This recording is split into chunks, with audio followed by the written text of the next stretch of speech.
आप देख रहे हैं खिलाड़ी नंबर 1 CNBC आवाज पर। मार्केट एक्शन पर हमारी नजरें रहेंगी, जहां पर कल की तगड़ी तेजी के बाद आज थोड़ी सी विराम के साथ कारोबार हो रहा है। हल्की सी मुनाफा वसूली इस घंटे अब थोड़ा सा दिख रही है स्क्रीन पर। 22,172 के लेवल्स आपको निफ्टी पर दिखाई देंगे। मामूली 24 पॉइंट नीचे हैं हम। आप लेकर आइएगा निफ्टी बैंक का हाल, क्योंकि निफ्टी बैंक की तर्ज पर ही कल तेजी बनी थी। वहां पर भी आज थोड़े से बैकफुट पर ट्रेड है। करीब 120 अंकों की गिरावट अब आपको स्क्रीन पर दिखाई देगी। 47,363 तक हम पहुंचे, लेकिन टिक नहीं पा रहे हैं। अब 47,000 के नीचे इंडेक्स ट्रेड करता हुआ दिखाई दे रहा है। आपके लिए लेकर आते हैं मिड कैप का हाल भी, तो ये भी कुछ हल्का नेगेटिव हो चला है। तो एडवांस डिक्लाइन रेशियो आज थोड़ी सी विपरीत होती हुई कल के एक तरफा मूव के बाद। देखिए, ये कुछ ही देर पहले का हाल है कि अब तक अच्छी तेजी थी, मार्केट ब्रेथ वाइड थी, बढ़ने वाले शेयर कमांड में थे, लेकिन अब जैसे जैसे दिन चढ़ रहा है वहां पर मुनाफा वसूली के अंश भी बढ़ते हुए दिखाई दे रहे हैं। इंडेक्स में क्या हो रहा है, तो आज HDFC बैंक कल की धमाकेदार तेजी के बाद थोड़ा सा ब्रीदर ले रहा है। ये इनफैक्ट कंट्रीब्यूट कर रहा है नेगेटिव साइड पर। इसमें आप एक्सिस भी जोड़ ले, और टेक्नोलॉजी में कल बिकवाली थी, आज वो एक्सटेंड हुई है इन्फी और HCL टेक में। हाउएवर रिलायंस थोड़े से फॉर्म में है। भारतीय एयरटेल में खरीदारी, JSW स्टील और बैंकों में ICICI बैंक का दरअसल साथ मिल रहा है। ये है फिलहाल आपके लिए अब तक की ताज़ा स्थिति। अब यहाँ से आगे आपकी क्या पोजीशनिंग होनी चाहिए, किन ट्रेड्स पर आप फोकस करेंगे, ये हमारे जानकार आपको बताएंगे, और उनके कल तक के रिटर्न्स आपकी स्क्रीन पर लेकर आते हैं। ये है आपके लिए कल दोपहर तक की स्थिति। प्रदीप 1% के रिटर्न्स का कामयाब रहे हैं। -2.2% के रिटर्न्स ओशो के। अरुण कुमार मंत्री -5% के रिटर्न्स पर हैं। कल तो बड़ी तेजी थी, उसके बावजूद ये थोड़ा सा पेन देखने को मिला। प्रदीप, अब यहाँ से मार्केट की अप्रोच क्या रहेगी, क्योंकि एक 22,200 का लेवल हमने हासिल किया है, उसके बाद शायद कुछ विराम ले रहा है मार्केट।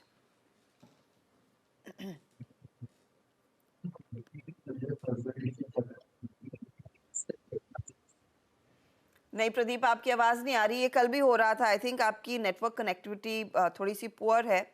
आपके पास मैं लौटूंगी। ओशो, आपकी अप्रोच क्या है? Very good morning everyone. Well देखिए, मार्केट में अभी अगर हम देखें तो ऑल्दो ऑल टाइम हाइस पे मार्केट ट्रेड कर रहा है, बट जितने भी मिड कैप या स्मॉल कैप कंपनीज है उसमें थोड़ा सा सेल ऑफ प्रेशर देखने को मिल रहा है। अप्रोच अभी हमें डिप का वेट करना चाहिए। Large cap and heavy weights में काफी स्ट्रांग मूवमेंट है, तो उसी के अकॉर्डिंगली हमें अपना अप्रोच रखना चाहिए। लार्ज कैप पे ज्यादा फोकस रहना चाहिए अभी के डेट पर। यहाँ से अगर डिप आता है नियर अबाउट 22,100 निफ्टी का बहुत स्ट्रांग सपोर्ट है, तो इस लेवल पे अगर निफ्टी जाता है तो हमें वहां से वापस बहुत स्ट्रांग बाई देखने को मिल सकता है। वहीं हायर लेवल्स पे देखें तो एज अनचार्टेड टेरिटरी पे है, तो रेजिस्टेंस निकालना डिफिकल्ट है। तो यहाँ पे स्ट्रांग मूवमेंट एक्सपेक्टेड रहेगा, बट लोअर लेवल्स पे, हायर लेवल्स पे अपने प्रॉफिट्स को बुक करते रहें। इमीडिएट बेसिस पे 22,280 एंड 300 का रेजिस्टेंस है, फॉलोड बाय 380 एंड 400 का रेजिस्टेंस। तो उसके अकॉर्डिंगली हमें अपना अप्रोच रखना चाहिए। अरुण, आपकी स्ट्रैटेजी क्या होगी, कंसिडरिंग आपको एक बहुत लंबा रास्ता तय करना है कैचअप के लिहाज से, वो पॉजिटिव रिटर्न्स कमाने के लिए? गुड मॉर्निंग हर्षदा जी। देखिए, डेफिनेटली एक दो स्टॉक की वजह से काफी बड़ा डेंट देखने को मिला है, बट अगेन जैसा कि ओशो ने कहा, लार्ज कैप्स में मोमेंटम काफी अच्छा है। मिड कैप्स में थोड़ा साइडवेज मोमेंटम हो रहा है, ब्रेकआउट के संकेत मिल रहे हैं, पर अगेन साइडवेज कंसोलिडेशन में जा रहा है। पर स्ट्रेंथ काफी अच्छी है, बैंक निफ्टी दोनों में भी स्ट्रेंथ अच्छी नजर आ रही है। स्पेसिफिकली बैंक निफ्टी की आज एक्सपायरी है, इसलिए थोड़ा बहुत आपको प्रेशर देखने को मिल रहा है। पर मेरे पोजिशनल टारगेट 22,400 तक के हैं। 22,200 का इमीडिएट टारगेट था, पर अब 22,400 तक मुझे लग रहा है फेब एक्सपायरी उसी के पास होनी चाहिए। एक क्लियरली अच्छी चीज हुई है मार्केट में, स्टॉप लॉस क्लियरली डिफाइंड हो चुका है 22,000 का। जब तक 22,000 के नीचे निफ्टी नहीं जाता, आपको लॉन्ग साइड रहना है। 22,000 के नीचे निफ्टी जब भी जाए और क्लोज हो जाए, तो अपनी पोजीशन से आपको निकल जाना है, निफ्टी और बैंक निफ्टी दोनों। तो क्लियरली बाय ऑन डिप्स वाली स्ट्रैटेजी है। 22,400 के इमीडिएट पोजिशनल टारगेट्स है। ओके, तो ये फिलहाल आपके लिए इंडेक्स पर व्यू। कोशिश करते हैं प्रदीप से फिर बात करने की। प्रदीप, आपकी अप्रोच क्या रहेगी, और आप इनफैक्ट प्रदीप का लगे हाथ पोर्टफोलियो भी दिखा दीजिए, वो भी ट्रेड ले लेंगे साथ ही साथ। लेकिन अप्रोच क्या है आज के लिए प्रदीप? जी, आई होप अभी मैं ऑडिबल। अब बेटर है जी, तो अप्रोच तो निफ्टी पे हमारा पॉजिटिव ही है। हमारे हिसाब से 22,550 22,600 के नेक्स्ट अपसाइड टारगेट हम देखते हैं। पर मिड कैप और स्मॉल कैप में अंडर परफॉर्मेंस हमने कल भी ऑब्जर्व किया था। और ये अंडर परफॉर्मेंस आज कंटिन्यू कर रहा है, तो ब्रॉडर इंडेक्सेस का पार्टिसिपेशन थोड़ा लैकिंग है और वहाँ पे अंडर परफॉर्मेंस हम देख रहे हैं। पर फिलहाल जब तक निफ्टी हमारे जो 22,000 के अभी रिवाइज्ड स्टॉप लॉस के ऊपर होल्ड कर रहा है, तब तक हम अभी भी पॉजिटिव व्यू लेके ही चलेंगे और बाय साइड के ही ट्रेड जोड़ेंगे। ओके, बाय साइड के ट्रेड्स ही रहेंगे। और प्रदीप ने कल से आज में कोई ट्रेड कैरी नहीं किया है, कल ज्यादातर ट्रेड्स में मुनाफा बुक किया या फिर एग्जिट किया। प्रदीप, आज का ओपनिंग ट्रेड क्या है आपका? ओपनिंग ट्रेड रहेगा सन फार्मा पे बाय रिकमेंडेशन। सन फार्मा एक अच्छी अपमूव के बाद 7 सेशन कंसोलिडेट हुआ था और कल के सेशन में इसने हार्ली चार्ट्स पे फ्रेश ब्रेकआउट कंफर्म किया है। 1543 के करंट रेट पे इसको जोड़ेंगे। 1519 का स्टॉप लॉस रहेगा, 1600 के टारगेट रहेंगे। 1600 के लिए एक अपॉर्चुनिटी सन फार्मा में बन रही है। तेजी करके चले, 1519 के आसपास आप स्टॉप लॉस लगाएंगे, ये वो ट्रेड बाय साइड का। ओशो का पोर्टफोलियो स्क्रीन पर रखेंगे। टाटा कम्युनिकेशन को ये कैरी कर रहे हैं। बाकी दूसरे ट्रेड्स में इन्होंने दरअसल अपनी पोजीशन काट ली, चाहे वो डॉक्टर लाल हो या फिर टाटा केमिकल, जिसमें इन्होंने प्रॉफिट बांधा। 1880 के लिए टाटा कम्युनिकेशन को अभी भी होल्ड किया हुआ है। आपका ट्रेड क्या रहेगा? केमिकल स्पेस में थोड़ा सा मोमेंटम देखने को मिल रहा है, सो मेरा केमिकल स्पेस से ही एक काउंटर पे बाई का अप्रोच है। आरती इंडस्ट्री में अगर हम देखें, कल काफी स्ट्रॉन्ग बिल्डअप हुआ है, आज भी 700 के ऊपर सस्टेन कर रहा है ये काउंटर, सो आरती इंडस्ट्री पे बाई की सलाह बन रही है। स्टॉप लॉस 688 का मेंटेन करके चले एंड आने वाले 1 से 2 दिनों में 735 के टारगेट्स का अनुमान लगा सकते हैं आरती इंडस्ट्री पे। 735 के लिए आरती इंडस्ट्री में ट्रेड तेजी का लेकर चले। 688 के आसपास का स्टॉप लॉस रहेगा, ये फिलहाल आपके लिए राय है। अरुण का पोर्टफोलियो देखें तो इंजीनियर्स इंडिया के ट्रेड को ये होल्ड कर रहे हैं या फिर कल से आज में लेकर आए हैं। वहां पर टारगेट 255 का है क्लियरली, लेकिन इनके 2 कल स्टॉप लॉसेस ट्रिगर हुए, आरती ड्रग्स और सोना BLW। बताइए अरुण, नया ट्रेड क्या होगा? श्रद्धा जी, अगेन एक मिड कैप कंपनी रहेगी। मुझे लग रहा है मिड कैप्स में थोड़ा कंसोलिडेशन है, पर वहीं पे अच्छे रिटर्न्स बनने चाहिए, तो हुडको में बाई करने की सलाह रहेगी। 203 204 के आसपास चल रहा है, ये एक असेंडिंग ट्रायंगल का ब्रेकआउट के लिए तैयार है, तो 203 204 के आसपास बाई करें। 196 का स्टॉप लॉस लगाएं और 230 का टारगेट। 230 के टारगेट के लिए तेजी वाला ट्रेड ये हुडको पर राय आपके लिए बाय साइड की आ रही है। 196 के आसपास आप स्टॉप लॉस लगाएंगे, ये है फिलहाल इस समय का बाय कॉल। एक ट्रेड आ चुका है, इनफैक्ट एक ट्रेड और जोड़ सकते हैं हमारे जानकार, उस पर आएंगे, लेकिन बात करते हैं जैगिल प्रीपेड ओशन की। ये प्रीपेड कार्ड सर्विसेज में है कंपनी। थर्ड क्वार्टर में कंपनी का अगर आप प्रॉफिट देखेंगे 10 गुना बढ़कर आया है। आय में लगभग 35% तक की बढ़त देखने को मिली। कॉर्पोरेट कस्टमर बेस भी करीब करीब 28% बढ़ा है। तो क्लियरली हर पैरामीटर पर कंपनी ने आउट परफॉर्म किया है।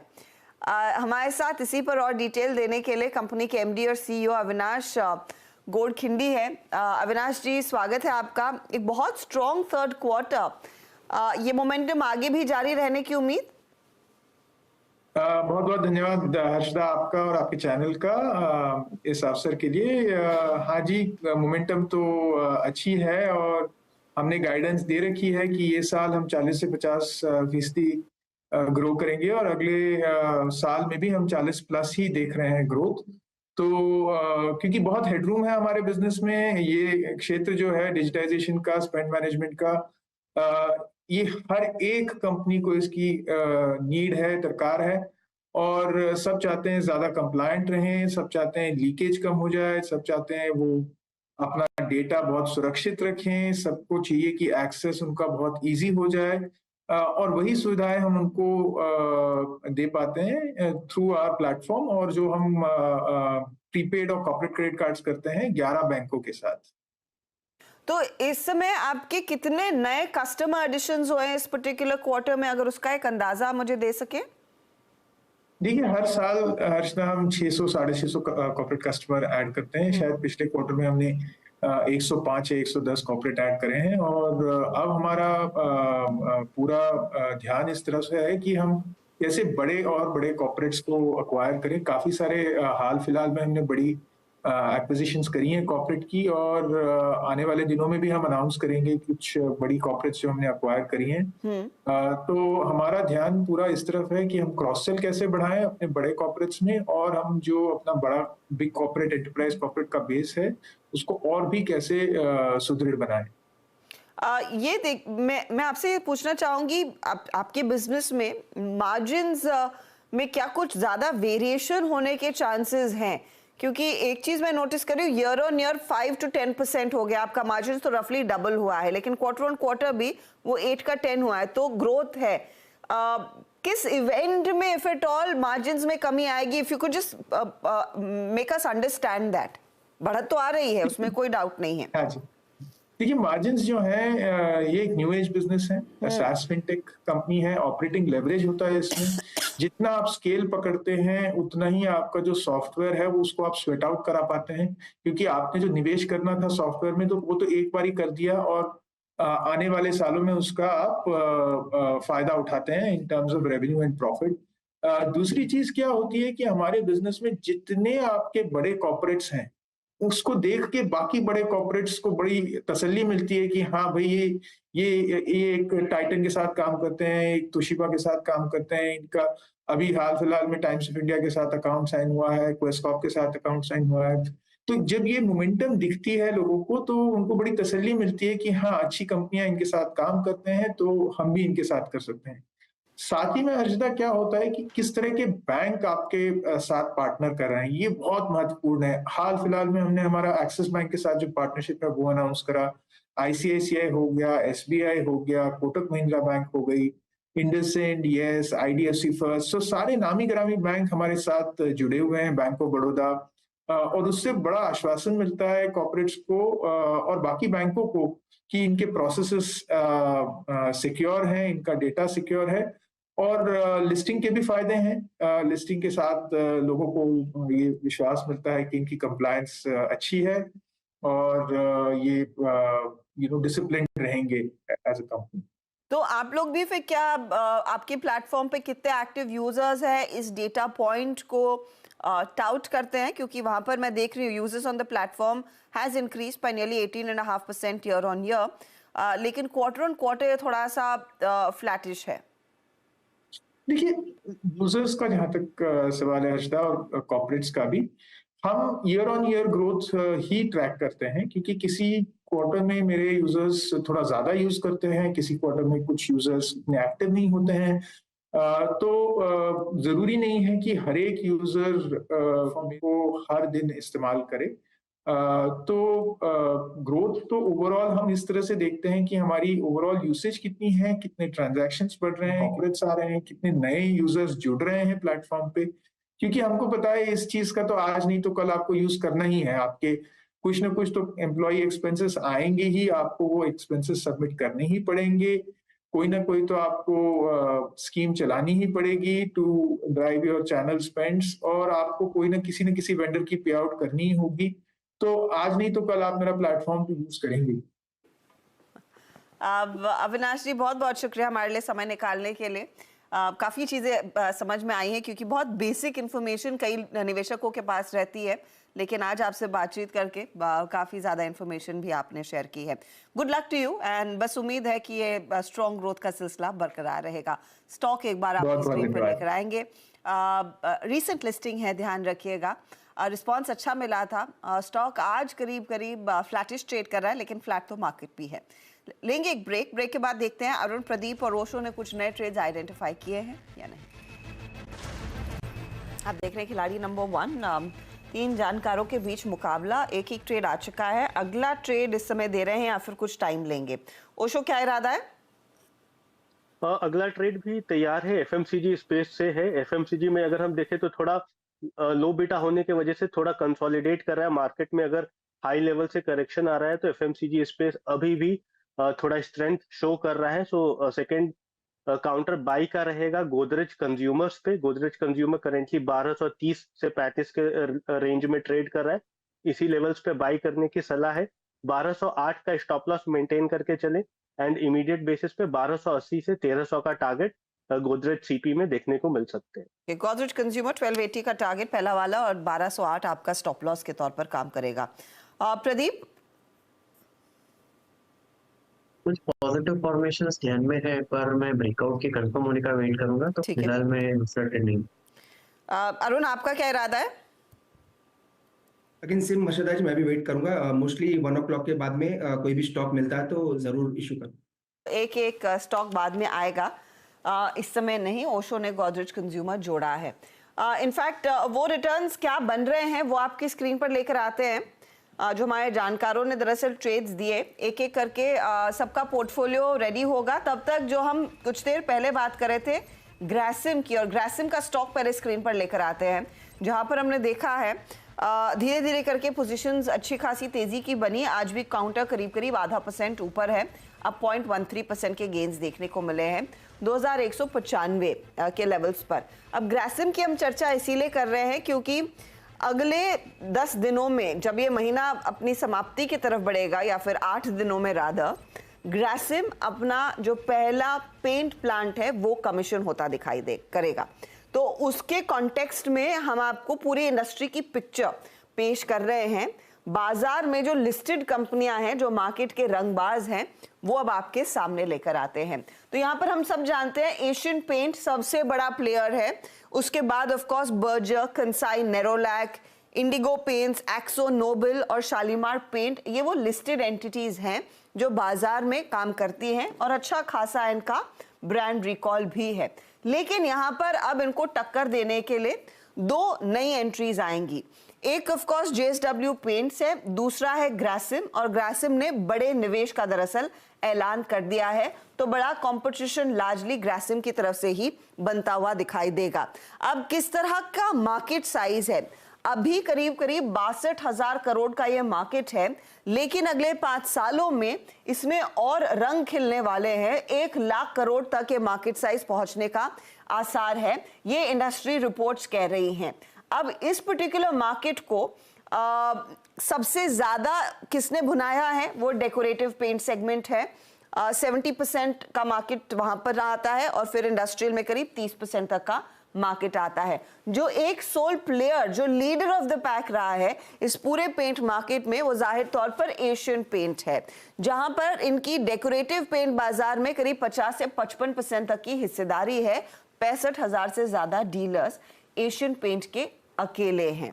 अब आइए कि ग्रासिम इसको कंपटीशन देने के लिए क्या कुछ कर रहा है। तो ग्रासिम इस महीने अपना पहला प्लांट लॉन्च करेगा। याद रखिएगा 3 प्लांट इनके आने वाले हैं, 2 पंजाब में, एक ऑफ कोर्स साउथ इंडिया में। Q4 ऑफ FY24 यानी कि अगले क्वार्टर में 2 और प्लांट कमीशन होते हुए दिखाई देंगे, और 12 से 15 महीनों में पूरे 3 प्लांट्स कारोबार में जुड़ जाएंगे। अच्छी खासी कैपेसिटी प्लान की हुई है, और उस कैपेसिटी को एड्रेस करने के लिए करीब 10,000 करोड़ तक का खर्च ग्रासिम करती हुई दिखाई देगी। अब इस 10,000 करोड़ का जो निवेश का ऐलान था, उसमें से 6,000 करोड़ कमिट हो चुके हैं, वो पैसा लग गया है, और एक साइजेबल कैपेसिटी ग्रासिम दरअसल तैयार करती हुई दिखाई देगी। अब देखिए, ये बस बाय द वे नहीं आ रहे हैं। कंपनी का प्लान यही है कि एक प्रॉफिटेबल नंबर 2 प्लेयर उभर कर आएंगे। ये इनफैक्ट कुमार मंगलम बिरला ने पिछले साल अपनी एजीएम में स्पेसिफिकली कहा था कि पेंट बिजनेस इनका नेक्स्ट इंजन ऑफ ग्रोथ रहेगा, और एक प्रॉफिटेबल नंबर 2 पोजीशन पर ये आएंगे, यानी कि बाकी के प्लेयर्स को कड़ा टक्कर देने को तैयारी कर चुका है ग्रासिम। इस लिहाज से जेफरीज इस पर्टिकुलर स्टॉक पर बुलिश हो गया है। टारगेट इन्होंने 2300 का ही दिया है। स्टॉक नियरली 2200 के आसपास ट्रेड कर रहा है, लेकिन जैसे ही वो दरअसल फैसिलिटी कमीशन होगी, आई एम श्योर कुछ और ब्रोकरेजेस के रेडार पर भी आएगा। तो हम आपको पहले ही बता रहे हैं, ये एक स्टॉक है जिस पर आपकी नजरें होनी चाहिए। चलिए, इस मोड पर हम लेंगे एक छोटा सा ब्रेक। ब्रेक में जाते जाते इंडेक्स का हाल आपकी स्क्रीन पर लेकर आते हैं, जहां पर आज ऊपरी लेवल से मोमेंटम थोड़ा सा फीका पड़ा है, लेकिन कोशिश लगी है कि करीब करीब 7 पॉइंट की तेजी देखने को मिलेगी। चलिए, हमारे जानकारों ने जो ट्रेड्स दिए हैं वो अपडेट भी, I am sorry I forgot, आपके सामने पेश करते हैं। इंजीनियर्स इंडिया 255 का टारगेट है, वो होल्ड कर रहे हैं ट्रेड अरुण कुमार मंत्री। हुडको जोड़ा 230 का टारगेट है, 196 स्टॉप लॉस। रिटर्न्स क्या बन रहे हैं? ये आपकी स्क्रीन पर आ जाएंगे। EIL ड्रैग कर रहा है, हुडको 0.22% का रिटर्न दे रहा है। प्रदीप ने सन फार्मा जोड़ा, 1600 का टारगेट, 1519 का स्टॉप लॉस है। बाय साइड का ये ट्रेड है। इस घंटे ये स्टॉक 0.09% तक का एडिशनल ट्रेड जोड़ रहा है। ओशो ने एक ट्रेड कैरी किया और 2 जोड़े हैं। जो कैरी किया है वो है Tata Comm, 1880 target, 1795 stop loss. Aarti industry 735 का टारगेट है, 688 का स्टॉप लॉस। गोदरेज कंज्यूमर अभी जोड़ा, 1300 का टारगेट, 1208 का स्टॉप लॉस इन्होंने दिया है। रिटर्न्स की सिचुएशन, गोदरेज ज़्यादा नहीं कंट्रीब्यूट कर रहा है, आरती थोड़ा ड्रैग कर रहा है, टाटा कॉम में भी हल्का सा दबाव बना हुआ है। ओवरऑल रिटर्न्स की सिचुएशन क्या बनी है कल और आज के बीच? सिचुएशन ये है कि प्रदीप के 1% के रिटर्न्स अब 0.76% हो गए हैं। ओशो -1.26% पर हैं और अरुण कुमार मंत्री के रिटर्न्स -5.58% पर आए हैं। देखते हैं यहाँ से सिचुएशन में इम्प्रूवमेंट आता है या नहीं। बता दें कि मनी कंट्रोल पर दिए गए विचार एक्सपर्ट्स के अपने निजी विचार होते हैं। वेबसाइट या मैनेजमेंट इसके लिए उत्तरदायी नहीं है। यूजर्स को मनी कंट्रोल की सलाह है कि कोई भी निवेश निर्णय लेने से पहले सर्टिफाइड एक्सपर्ट की सलाह लें।